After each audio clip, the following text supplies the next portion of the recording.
السلام علیکم دوستو، ویلکم ٹو ٹرینڈنگ ویڈیوز۔ آج کی اس ویڈیو کو بنانے کا مقصد مسلمان سائنسدانوں کا تعارف جو ہے آج کے نوجوانوں کے سامنے لانا ہے۔ جیسا کہ ہم جانتے ہیں کہ آج کا نوجوان اپنے مسلمان سائنسدانوں کی ایجادات کو بھول چکا ہے۔ آج ہمیں مغربی تہذیب کے پیچھے تگ و دو کرنے کے لیے مجبور کر دیا گیا ہے، لیکن ہم آپ کو مسلمان سائنسدانوں کی مختلف دلچسپ کہانیوں کے بارے میں آگاہ کرتے رہیں گے، اور دنیا کے اندر جتنی بھی ایجادات ہیں وہ بیسیکلی مسلمان سائنسدانوں کی بنائی ہوئی ہیں۔ ہمارے اس چینل کو بنانے کا مقصد یہاں پر مسلمان سائنسدانوں کا تعارف جو ہے وہ عام مسلمان نوجوانوں کے سامنے اور پوری دنیا کے سامنے لانا ہے، اور مغربی تہذیب کو پس پردہ ڈالنا ہے۔ تو دوستو، آج میں جو آپ کے سامنے سٹوری لایا ہوں وہ ہے ارشمیدس کے بارے میں۔ ارشمیدس کون تھا اور ارشمیدس کے کارنامے کیا تھے؟ ویسے تو ارشمیدس کے بہت سے کارنامے موجود ہیں، لیکن ہم آپ کو اس کے مختلف ایجادات کو ون بائی ون ایک ایک کر کے انشاءاللہ اپنی ویڈیوز کے اندر جو ہے اس چینل پر ڈالتے رہیں گے۔ تو ہمارے چینل پر اس ساری انفارمیشن کو ریسیو کرنے کے لیے ہمارے چینل کو سبسکرائب کر لیجئے، اور اگر آپ کو یہ ویڈیو پسند آئے تو اس کو لائک اور شیئر کرنا مت بھولیے، اور ساتھ دیے گئے بیل آئیکن پر کلک کریں تاکہ آنے والی ہر نیو ویڈیو ہماری ٹائملی آپ کو ریسیو ہوتی رہے۔ آج کی اس ویڈیو کو سٹارٹ کرتے ہیں۔ گھاٹ لوگوں سے کھچا کھچ بھرا ہوا تھا، صرف گنے چنے لوگوں کا خیال تھا کہ اونچے عجیب و غریب عزائم رکھنے والا نوجوان ارشمیدس، جو اپنے آپ کو سائنسدان کہتا تھا، اپنا عہد پورا کر سکے گا۔ اکثریت اپنی بے یقینی کا اظہار اہانت آمیز انداز میں کر رہی تھی۔ آخر ایک فانی آدمی تنہا پوری طرح لدا ہوا ہزاروں پاؤنڈ وزنی جہاز کیسے اٹھا سکتا ہے؟ یہ سوال جو کہ ہر آدمی کے ذہن میں چل رہا تھا۔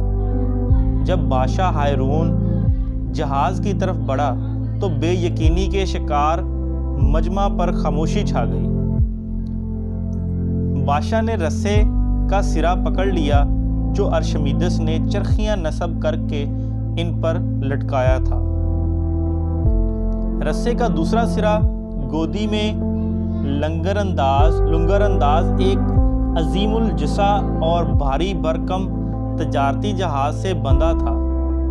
ہلکے سے جھٹکے سے بادشاہ نے رسے کو کھینچا، لیکن کچھ نہیں ہوا۔ عالیجا پھر سے کھینچیے، ارشمیدس نے اصرار کیا۔ بادشاہ نے ایک مرتبہ پھر رسا پکڑ لیا اور اس کو کئی مرتبہ کھینچا۔ تب مجمع میں سے ایک گنگناہٹ کی سی آواز آئی۔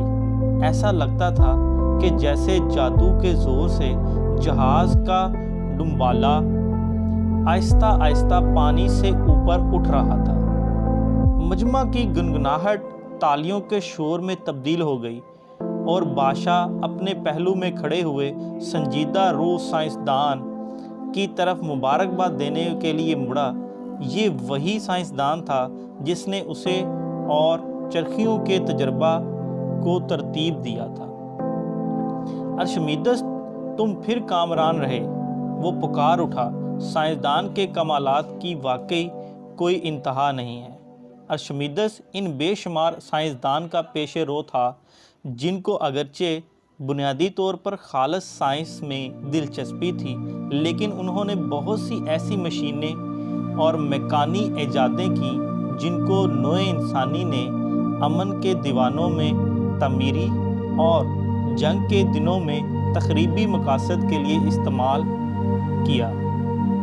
ماہر فلکیات فیدیاس کا بیٹا ارشمیدس سسلی میں سراکیوس میں پیدا ہوا تھا۔ 9 عمری میں اس کی تعلیم اسکندریہ میں ہوئی، جو قدیم یونان میں اپنے وقت کا ثقافتی اور علمی مرکز تھا۔ ارشمیدس کو ریاضی اور علم الہندسہ سے خصوصی اور دائمی رغبت تھی۔ اس کے سازہ میں بابا علم الہندسیہ اقلیدس کا ایک شاگرد قونون بھی تھا جو ساموس کا باسی تھا۔ مغربی تہذیب میں یہ علم کے پھلنے پھولنے کا وقت تھا۔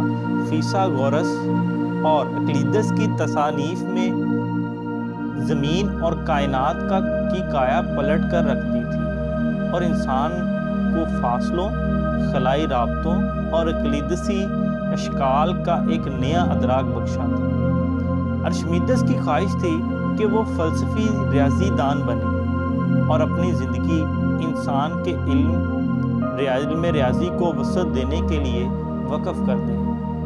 بہر صورت حالات نے اس کو اس بات کی اجازت نہیں دی اور اس کا بیشتر وقت استعداد نسبتاً عرضی اور قابل عمل منصوبوں کو پایہ تکمیل تک پہنچانے میں صرف ہو گئے۔ سراکس کا بادشاہ ہائرون ارشمیدس کا رشتہ دار تھا۔ ایک مرتبہ اس نے اپنے لیے سونے کا تاج بنوایا۔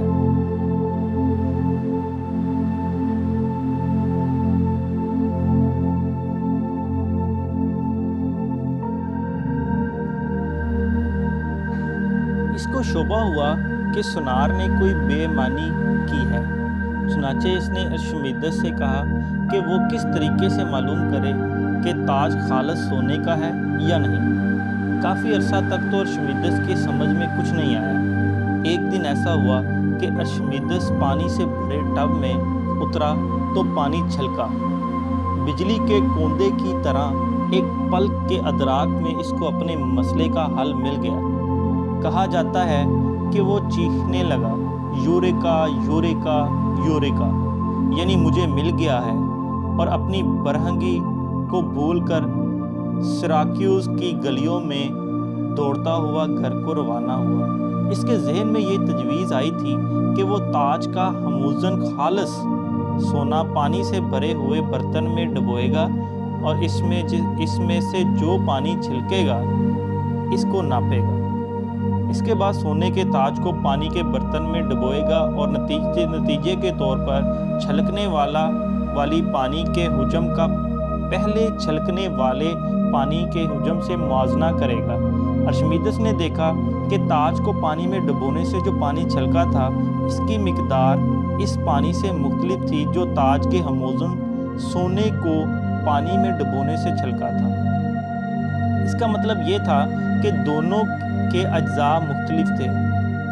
بالفاظ دیگر تاج خالص سونے کا نہیں تھا۔ اس طرح اتفاق، ذہانت اور مشاہدے کی مدد سے ارشمیدس نے کثافت اضافی کا طبعی قانون دریافت کیا۔ یہ اصول ارشمیدس کہلاتا ہے اور ابھی تک اسے تسلیم کیا جاتا ہے۔